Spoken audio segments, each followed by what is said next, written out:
Hey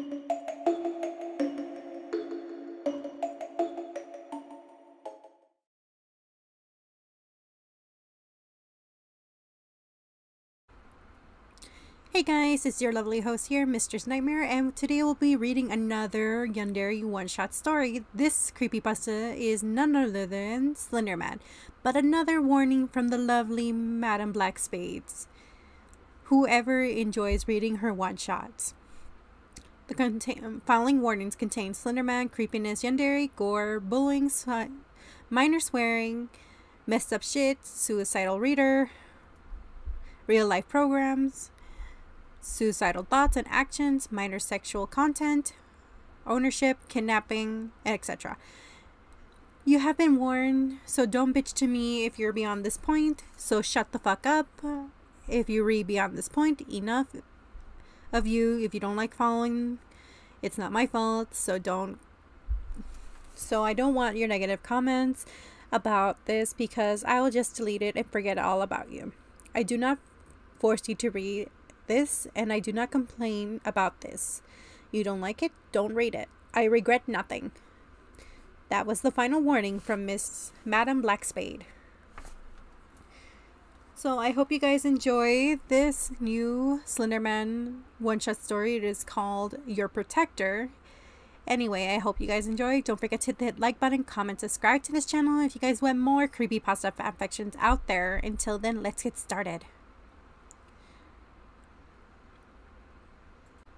Oi, Stones! I turn to the snickering or sickening voice of my first bully. Her name was Lizzie. I sighed in a bit of annoyance. Yes. She left me off the floor by the collar of my shirt and pressed me against the locker of my school. Her posse huddled close to this upcoming event. We need $200. Give it now. The second bully snarled, piercing on the end of her left eyebrow, glinting under the light. Huh? I don't have that kind of money, I replied. Well, that's too bad, ain't it? Well, for you, the other bully snickered. Lizzie drew back her fist and slammed it or landed on her build-up hands squared on my cheek. I gasped in pain as my skin tore open right from the fragile tissue. Small pieces of blood was on her knuckles, and her friends were chuckling at my expense. Oh, is the little whore going to cry? How cute you think that someone that snots and tears and will cover your less desirable features. Simply freaking disgusting. You and your motherfucking existence. More fists were pelted against my body. As soon as they refused to hold any longer, she dropped me to the floor and started kicking me. Nobody, loser, go die. No one likes you, whore, filthy skank, bitch, fucking slut, loner. Blood splattered on the floor, some drips of dots splattering on the green lockers and small brushes of paint. They pulled my hair and yank. Number of students and minor chuckled. New bruises of various color having landed on my sensitive skin, topping sporting over the old ones. The recent cuts open and spewed more metallic liquid. A kick to my stomach, and I barfed up my lunch. A punch to my face. I pushed my tears. A tug to the scalp. I released my blood. A knee to the face. I lose my teeth. An elbow to the shoulder. My popped joints. One of them kicked me in the head and slipped through the puddle and fell deeper into unconsciousness. I heard their sick laughter. I felt their hands grip me. I felt overpowered perfume. I saw their blurry forms. I tasted their broken skin. Dots spread over my blue eyes, pulled in onto tactile blinding similar of the girls' locker room. My first bully, known as Lizzie, checked my locker and shoved me inside in the compact space. Then she left the door open and took out a shiny black pocket knife. "Look at this, slut." She was walking STD. A body heavily bruised, blood splatter, muscle aching. I gave up. Lizzie dragged the tip. They can end me here. A sharp teeth digged in. Like they said before, more liquid spilled. No one came. I felt despair. I closed my eyes. Nobody cared for me. Their laughter reminded me of a child. No one will. She was so young. Ever. She was me before all went to hell. I let darkness consume my whole soul. I told myself I wouldn't let them get to me. I know that they would eventually would, but I am human too, right? I wasn't ready to accept my death. I loathed in the light for too long. I distanced myself in rot. But this would be my end, right? I couldn't believe that someone... I wanted to believe that someone cared. I know someone does. I just know. But why haven't they saved me yet? Right? My mom cares if I submit to a man with many fates. Her hard work for nothing, for no one. She has her man to take care of, right? No. I came first before them. My mom loves me and I love her. I wouldn't let her walk down this road. Amen. I'll save her. She'll get a better job. I'll help her. She'll spend attention on me. I won't leave her. She is my friend. She is my best friend. And I won't cause her pain. I will protect her, and she will protect me. I reveled in the negative thoughts. I slowly connected what's left of my sanity. Lizzie raised the knife. "Kiss my ass, bitch.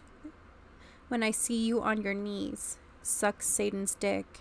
As I fly to heaven, I'll make sure you drop an extra condom on the rotten lube." She swooped the jagged at my defenseless skin, tense soon to impact of the weapon. "Oh my, call 911. Students going to commit murder on their peers." The janitor, Miss Riley, called out, and she waved a broom in the air. "You three, step away from that girl or you will not kill her." They all snarled and started to run, only to stop at the color lockers in my blood writing. They'll clean the act up, abandoning a filth STD-filled horror. They were soon gone. "Miss, are you okay?" she yelled in panic. Familiar tracks were heard from outside the building. Some were blazing in my ears. I couldn't stay awake anymore. I bet when I wake up, I'll see my mom. She'd be clutching onto me, never letting me go. As I lay in a white puffiness, I hope that I don't resort to seeing God waiting to reject me for my sins. I just hope. As I closed my senses to all unknown period of time, I fluttered my eyes to adjust the darkness. Am I dead? Resting in a coffin? Voices clattered and whispered. I'm alive? Relaxing on a bed? My blue orbs flashed in early advance in the circumstantic records as I slowly raised my head from a blank pillow. I'm alive? My mother has been waiting for me to arrive back to my ordinary. I turned to my side. Of the bedside I saw no one, and I faced the other side, nothing. Mother, are you here, right? I whispered. My voice felt raggy and dry. I noticed that the room was clearly occupied by paintings by black coating, nothing usual but a white organic hospital room, creating never-ending pointings of milk white and dark forms from gravity splittered from the plants apart. The bed was black, black, black, black. Everything was black. The voices were coming above and below me, nor everywhere footfalls any difference. LJ, come back to my fucking knife, you emo clown ass, a male yelled. Cackles could be heard echoed through wherever I was, as part of the walls blended us from another. I felt something cross the crown of my head. It was long, finger roughing the tangles of my black hair. Mother, I knew you cared for me. I grabbed the hand and held it to my lips, giving it butterfly kisses as soon as I cupped my bruised, torn lips. I am not your mother, child, a voice sighed. I'll never be careless being like that mistreat you so badly. And you left to become a compost. The voice echoed like many were speaking at once, but one overpowered the other. Mother will never do that. I'm her daughter. She loves me, I whispered, tears clinging at the bottom of my eyes.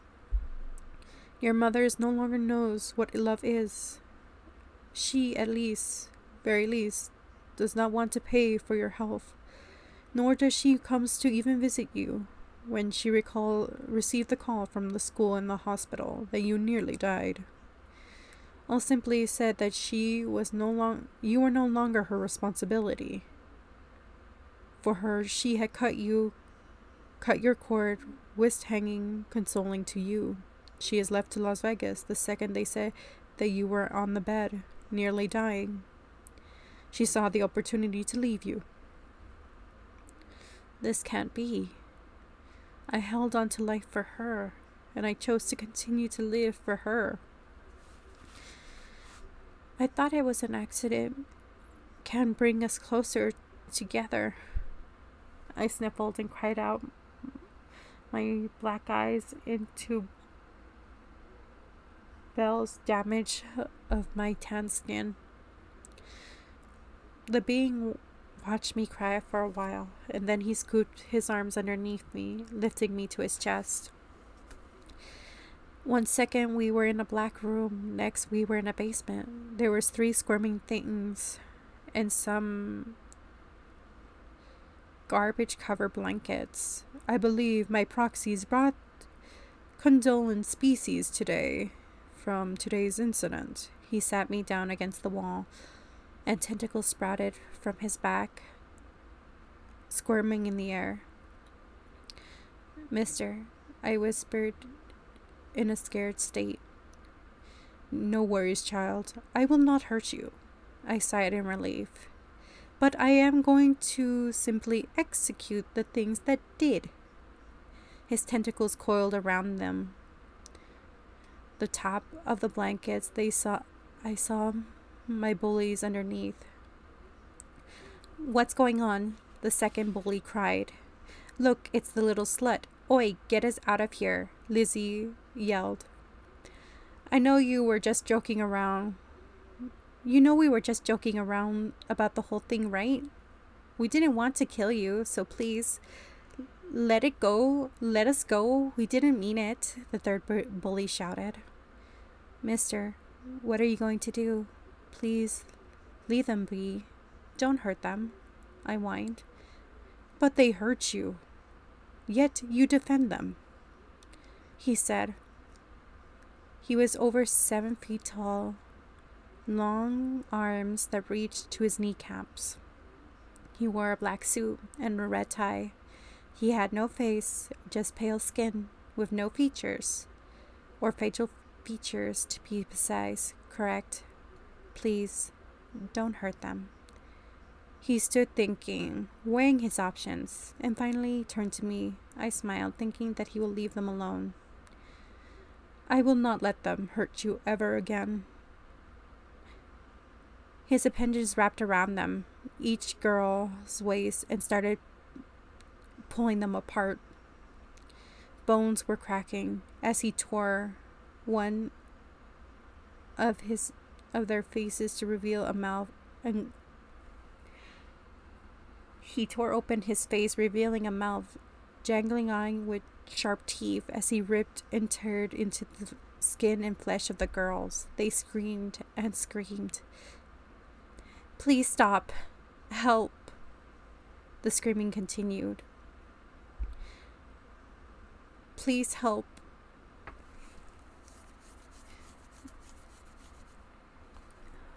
Lizzie was screaming as she looked at me. Anna, fucking help us. That was the last thing I heard as screams of agony and pain never ended. He made sure they didn't. Oh God, I whispered shakily. This is a nightmare. A bad dream. He killed them. He's probably going to kill me too. I choked on my sobs as I tried to block my ears of their screaming, of his snacking, of their ripping flesh as he swallowed, and their crushing bones, of his licks.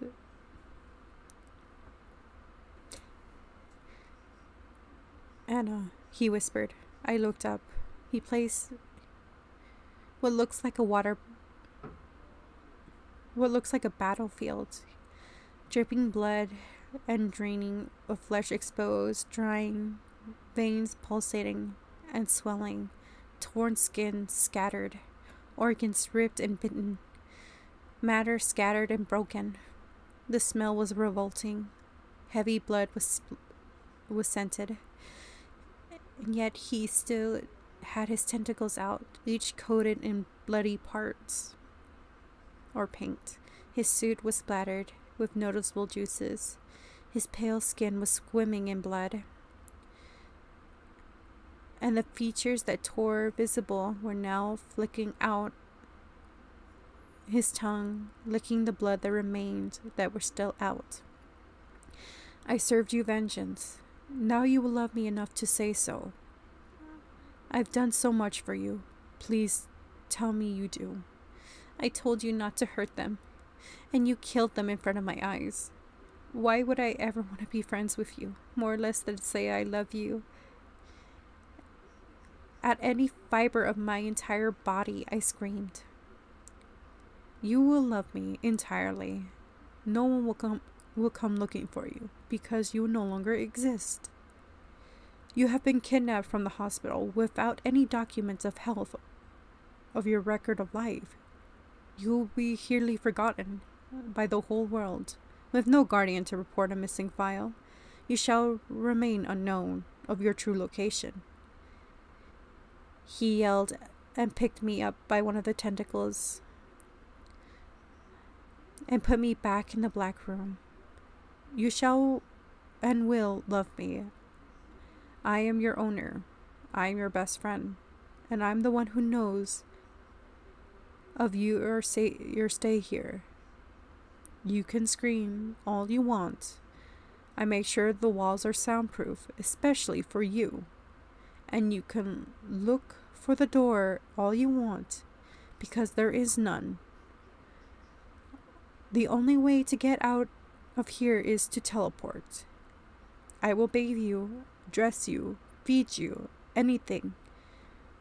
For from here by decide what your owner he huffed. I shuddered deeper into the blanket as he rested his hand on my head, giving me a small pat. Sitting in sparks of handprints. Good night, Anna, and I'll be back to get you for your bath in the morning and your breakfast. Good night, Slenderman. My name is Slenderman.